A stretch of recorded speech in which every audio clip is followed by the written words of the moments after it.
Hey y'all, welcome to the channel. My name is Sean. This is UCM Pigs Moto Vlogs, and today we're going to wrap up this Stator install on my 2016 Ultra Classic that I refer to as Noella May. But before we get started, let me remind you to like, comment, and subscribe. And as always on my channel, if you don't feel like typing words, just leave me an emoji. Let me know you're here. I'd greatly appreciate that. So I had a charging problem on the bike, did a video on troubleshooting, did a video on tearing down, and today I'm going to show you me putting everything back together. Now, nobody wants to watch me wrench on my bike for hours, so I did my best to shorten it up, speed things up, point out the things that I think that are important. I didn't cover basic stuff like putting the floorboards back on and filling it up with oil and putting the starter in place. I'm sticking with working in the primary, working with the compensator, the clutch assembly, the chain, and all that drive, and getting it back in place properly. Now, I went with a new voltage regulator. I went with a Drag Specialties premium voltage regulator, and I went with a Drag Specialties Stator. The voltage regulator was fine, but I figured let's go ahead and replace two major components, or the two main components of the charging system. Now, while you're inside, your primary doing a job like this, you should always do a thorough inspection. You want to check your chain. You want to check your chain tensioner. I just replaced my tensioner last year. You want to check your bearings, replace all seals, replace all gaskets, replace all bolts that Harley Davidson recommends to replace. Your shop manual will guide you with that. I took a look at my drive belt because it would have been a good opportunity to replace that. It's in great shape, so we're going to let that ride. So this is going to be my quick video on putting everything back together. As I mentioned, we're back up and running, riding for a week. Everything's working as it should. So let's get into this install.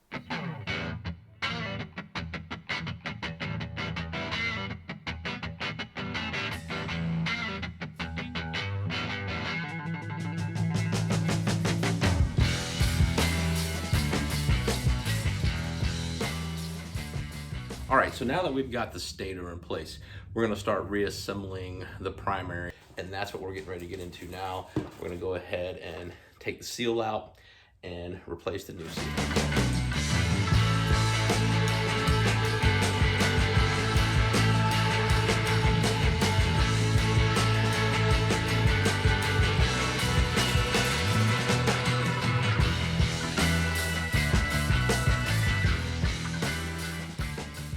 All right, when you put the new clip ring in place, there is a notch right inside there. I don't know if you can see it down in there. So we want our orientation where our two clips are on either side of that notch, just like that. So that way we're not blocking that little notch right there.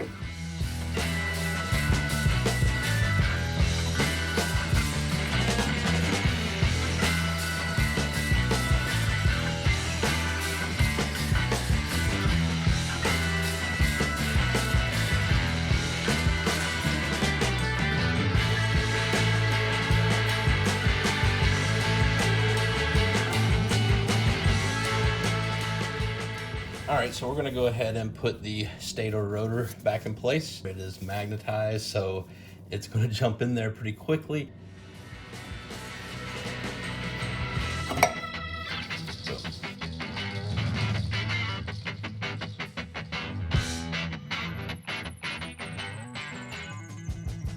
All right, so now that we've got everything just pretty much snug in place, we're gonna go ahead and follow the bolt pattern. Again, it is 1, 2, 3, 4, 5, and we're going to torque these down to 26 to 28 foot-pounds of torque.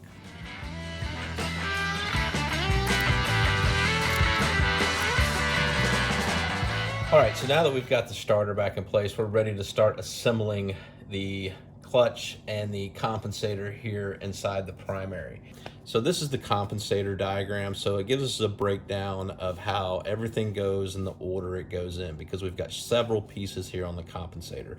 We have a shaft extension, we have 3 different types of spring washers, sliding cam, the compensating sprocket, the thrust washer, the bearing, and then finally the bolt.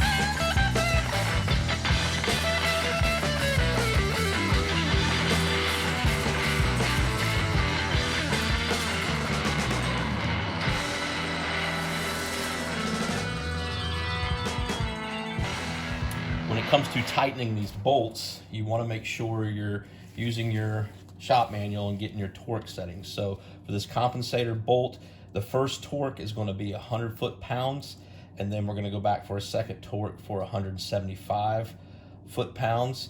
For the clutch main shaft nut, that's going to be 70 to 80 foot-pounds, and I do have Loctite on both of these fasteners.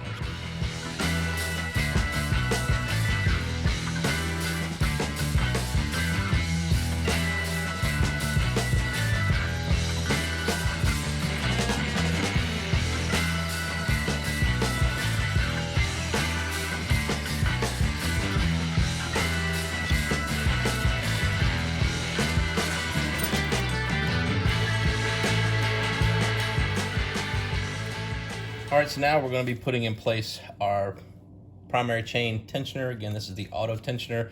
When we removed it, we put the zip tie around it to keep it compressed. It's going to go right underneath here. We have 2 bolts that correspond with these 2 bolt holes here.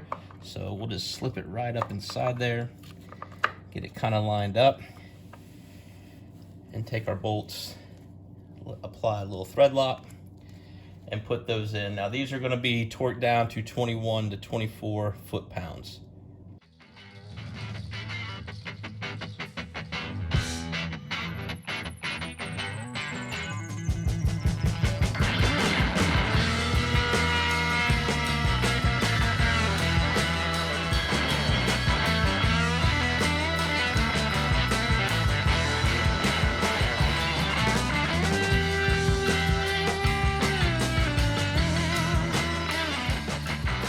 When we fasten this, we're going to fasten it using the bolts that were in there. There are 9 short bolts and 4 long bolts. The long bolts are up here.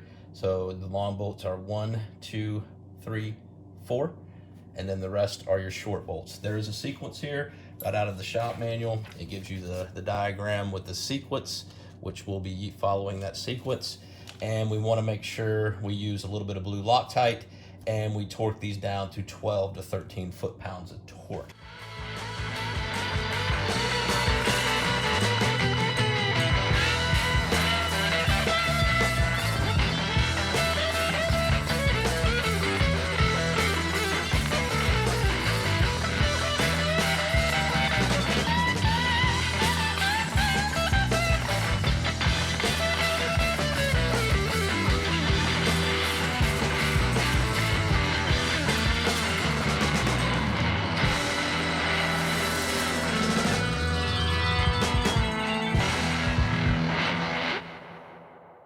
All right, so that's it. I hope you guys enjoyed. I hope you found it informative. I enjoyed working on it. You guys get out and wrench on these bikes. You know, that's the next best thing to riding them, in my opinion, is being able to work on them and get to know the motorcycle, know a little bit about the machine that you're riding. And believe it or not, some of these jobs that on the outside appear to be very difficult really aren't. They're time consuming, you need the correct tools, and you need a little bit of patience, but you can save a lot of money doing things like this yourself. But if you just don't feel comfortable, there's nothing wrong with taking it to somebody else. We're all different. So again, you guys have a great rest of your week. You have a fantastic weekend coming up. And until we talk again, you guys be careful. You guys be safe. Always keep your shiny side up. And we'll talk to you next time.